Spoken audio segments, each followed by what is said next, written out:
Shine class 10th के बच्चों, आज मैं आपके लिए लेकर आई हूँ आपकी फिजिक्स एस चैनल बुक के chapter number 3 sources of energy के मल्टीपल चॉइस क्वेश्चन। बच्चों, ये क्वेश्चंस आपको कहाँ मिलेंगे? ये क्वेश्चंस आपको मिलेंगे पेज नंबर 131 एंड 132 पर। इस वीडियो में हम लोग सॉल्व करने वाले हैं एमसीक्यू 25 से 36। ये वीडियो पार्ट 2 है। इस चैप्टर का वीडियो पार्ट 1 मेरे चैनल पे जाकर आप प्लेलिस्ट में चेकआउट कर सकते हैं। बच्चों, इसके साथ ही अगर आप लोगों ने अभी तक मेरे चैनल को सब्सक्राइब नहीं किया है तो जल्दी से सब्सक्राइब कर दीजिए। साथ ही रेड कलर का बेल आइकन हिट करना ना भूलें, जिससे कि आपको मेरे अपकमिंग वीडियोस के बारे में टाइम टू टाइम पता चलता रहे। चलिए यहाँ पे क्वेश्चन नंबर 25 से सॉल्व करते हैं। ये बोलता है the main constituent of petroleum gas is, कि जो पेट्रोलियम गैस में होता है वो मेन क्या होता है। इससे पहले हम पेट्रोलियम गैस समझते हैं। पेट्रोलियम गैस मतलब liquefied petroleum gas is a fuel gas which contain flammable mixture of hydrocarbon gases, especially propane, propylene, butylene, isobutane and n butane. तो मैंने क्या बोला? आइसोब्यूटेन या फिर in the form of n butane. अब butane होता क्या है? ब्यूटेन माने ब्यूट मतलब 4 कार्बन, एन मतलब एल्केन, तो 4 कार्बन और H10, क्योंकि ब्यूटेन का जो जनरली एल्केन का जो जनरल फॉर्मूला होता है वो होता है CnH2n+2, तो ब्यूटेन हो गया। आइसोब्यूटेन का स्ट्रक्चर ये होगा, ठीक है, और नॉर्मल ब्यूटेन का स्ट्रक्चर ये होगा। तो पेट्रोलियम गैस में तो आइसोब्यूटेन मिलता है या नॉर्मल ब्यूटेन मिलता है एज द मेन कॉन्स्टिट्यूएंट। इसके अलावा यहाँ पे और क्या क्या मिलता है? ब्यूटाइलीन, प्रोपाइलीन, प्रोपेन, ठीक है। तो मेन कॉन्स्टिट्यूएंट पूछा गया है तो butane is the correct answer, C option ठीक हो जाएगा। 26 के बारे में बात करते हैं। ये बोलते हैं the natural gas consist mainly. अब नेचुरल गैस क्या होता है? नेचुरल गैस बेसिक फ्यूल है, और fossil derived from natural gas, renewable natural gas which is produced from decaying organic material must be compressed or liquefied for use as transportation fuel. Natural gas is an odorless gaseous mixture of hydrocarbon and mainly made up of methane. और mainly इसमें क्या होता है? Methane होता है। Methane भी alkene family का first member है। फॉर्मूला है CH4, तो 26 का ए ठीक हो जाएगा। तो पेट्रोलियम गैस में मेनली ब्यूटेन होता है, नेचुरल गैस में मेनली मीथेन होता है। 27 के बारे में बात करते हैं। विच of the following is not produced by burning of fossil fuel. इसमें से क्या फॉसिल फ्यूल से बर्न करेंगे तो नहीं प्रोड्यूस होएगा? बर्निंग का मतलब होता है कि ऑक्सीजन की प्रेजेंस में बर्न करना। अब फॉसिल फ्यूल में देखते, देखिए यहाँ पे नाइट्रोजन ऑक्साइड है, तो फॉसिल फ्यूल में नाइट्रोजन होता है तो नाइट्रोजन ऑक्साइड बनाएगा ही। सल्फर भी होता है तो सल्फर ऑक्साइड बनाएगा, लेकिन सोडियम हमको देखने के लिए नहीं मिलता है, तो यहाँ पर सोडियम ऑक्साइड ये नहीं बनाएगा, तो ये सोडियम ऑक्साइड को प्रोड्यूस नहीं करता। ऑप्शन ठीक हो जाएगा सी। कार्बन होता है तो कार्बन ऑक्साइड भी बनाएगा, तो सही है जो प्रोड्यूस नहीं करता वो है आपका सोडियम ऑक्साइड। उसके बाद है 28, the product of petroleum used to derive heavy vehicle like truck. तो देखिए पेट्रोलियम के कई प्रोडक्ट होते हैं, petrol, kerosene, diesel, petroleum gas and many more. तो इसमें से कौन सा प्रोडक्ट आपका जो बड़े बड़े व्हीकल ट्रक्स वगैरह होते हैं उनको चलाने के लिए काम में आता है, ये पूछा गया है। तो हैवी व्हीकल को जो रिक्वायर होता है हैंडल करने के लिए वो, क्योंकि वो हैवी वेट के हैं, मतलब कि हैवी वेट के हैं, तो उनको चलाने के लिए भी ड्राइविंग फोर्स भी काफी हाई चाहिए। और इतनी हाई अमाउंट की जो ड्राइविंग फोर्स है वो किससे अचीव की जा सकती है? वो डीजल इंजन के थ्रू ही अचीव की जा सकती है। और डीजल इंजन किसके बेसिस पर चलते हैं? डीजल पर। तो हैवी व्हीकल जो होते हैं वो, उसके अंदर हम पेट्रोलियम का जो प्रोडक्ट यूज करते हैं, बाय प्रोडक्ट जो यूज करते हैं, जो डिस्टिलेशन से मिलता है वो है डीजल। उसके बाद 29 के बारे में बात करते हैं। द एविएशन फ्यूल मतलब एयरप्लेन्स वगैरह हैं, उनमें हम किस तरह का फ्यूल यूज करते हैं? In the engine of jet airplanes. तो जो एविएशन फ्यूल है which is used in the engine of jet airplane is, तो यहाँ पर हम केरोसिन का यूज करते हैं। केरोसिन का यूज क्यों करते हैं? क्योंकि इसकी कैलोरीफिक वैल्यू बहुत ज्यादा हाई होती है। Heat of combustion is similar to that of it, so it is use in the aviation in the jet aeroplane.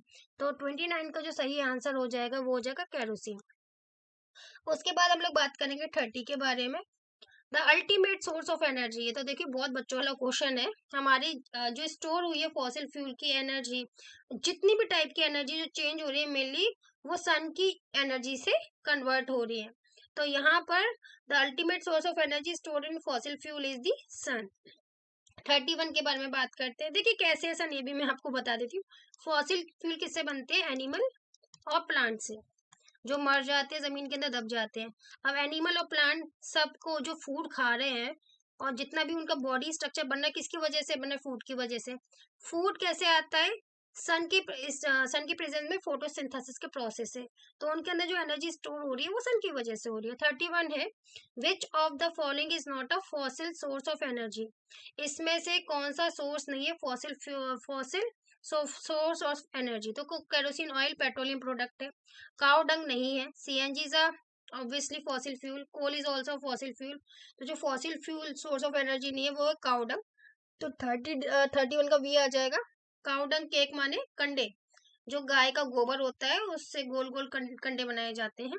32 है, the fuel which is not use as thermal power plant, इसमें से कौन सा fuel thermal power plant में use नहीं होता। Thermal power plant मतलब जहाँ पे इलेक्ट्रिसिटी बनाई जा रही है। कोल का यूज होता है ताकि वाटर से स्टीम क्रिएट की जाए और टरबाइन चल पाए। यूरेनियम रेडियो एक्टिव एलिमेंट है, इसका यूज जनरली आपका एटॉमिक बॉम्ब में किया जाता है या फिर न्यूक्लियर रिएक्टर में किया जाता है जहां पर की इलेक्ट्रिसिटी को बनाया जा रहा है। लेकिन थर्मल पावर प्लांट जनरली जहां पर कि हम कोल का यूज करते हैं, नेचुरल गैस का यूज करते हैं, फ्यूल ऑयल का यूज करते हैं, ये आपका रेडियो एक्टिव एलिमेंट है, इसका यूज नहीं होता है। तो 32 का बी आंसर ठीक आएगा, इसका यूज हम थर्मल पावर प्लांट्स में नहीं करते। बच्चों एक इन्फॉर्मेशन और है, अगर आपके पास एस चांद और एनसीईआरटी की बुक नहीं है तो आप लोग क्या कर सकते हैं, इसी वीडियो के डिस्क्रिप्शन बॉक्स में जाके आप लिंक को चेकआउट कर सकते हैं, घर बैठे मंगा सकते हैं अपने लिए एस चांद और एनसीईआरटी की बुक। दो ही बेस्ट बुक्स मेरी नज़र में है जिससे कि आप अपने स्कोरिंग बहुत अच्छे कर सकते हो अपने बोर्ड्स में, और बोर्ड बहुत करीब है। 33 के बारे में बात करते हैं। LPG mainly consist of, LPG क्या होता है, ये होता है लिक्विडिफाइड पेट्रोलियम गैस। तो मेनली क्या कंसिस्ट होता है, ये हमने स्टार्टिंग में भी बात किया था पेट्रोलियम गैस के बारे में, और हमने बात किया था कि उसमें मेनली ब्यूटेन होता है, तो ऑप्शन ए ठीक हो जाएगा। 34 के बारे में बात कर देंगे। Coke is more valuable, Coke कब ज्यादा वैल्यूबल हो जाता है।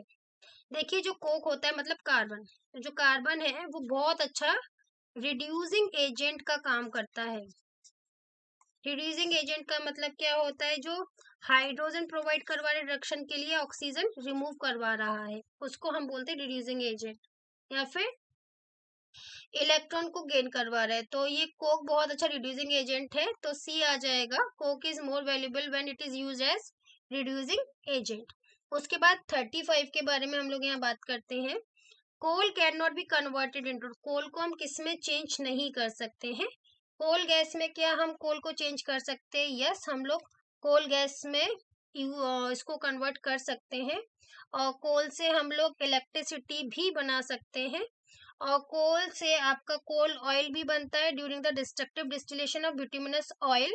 बट हम यहाँ पर कोल से चारकोल नहीं बना सकते, क्योंकि चारकोल क्या, it is a man made product produced by the slow eating of wood or other combustible substance not from coal, तो coal cannot be converted into charcoal। फिर 36 है, one of the following does not contribute to acid rain। देखिए nitrogen monoxide है, अगर ये water से react करेगी तो ये नाइट्रिक एसिड बना सकती है, ठीक है, और ऐसी सल्फर डाइऑक्साइड है, ये वाटर वेपर से रिएक्ट करके सल्फ्यूरिक एसिड बना देगी, जिससे कि क्या हो सकता है, आपका एसिड रेन हो सकता है। और कार्बन डाइऑक्साइड है, वाटर से रिएक्ट करके ये बना सकती है कार्बोनिक एसिड, जो कि एसिड रेन में आ सकता है, पर कार्बन मोनोऑक्साइड ऐसा नहीं करती है, ठीक है। तो सही आंसर आएगा, जो एसिड रेन में कंट्रीब्यूट नहीं करती है वो है कार्बन मोनोऑक्साइड, मतलब कैपिटल सी कैपिटल ओ, ठीक है। तो बच्चों अगर वीडियो पसंद आया हो तो लाइक करना ना भूले, चैनल आप लोगों ने सब्सक्राइब कर ही लिया होगा। प्रॉब्लम्स को आप लोग कमेंट बॉक्स में बता सकते हैं। Bye bye everyone.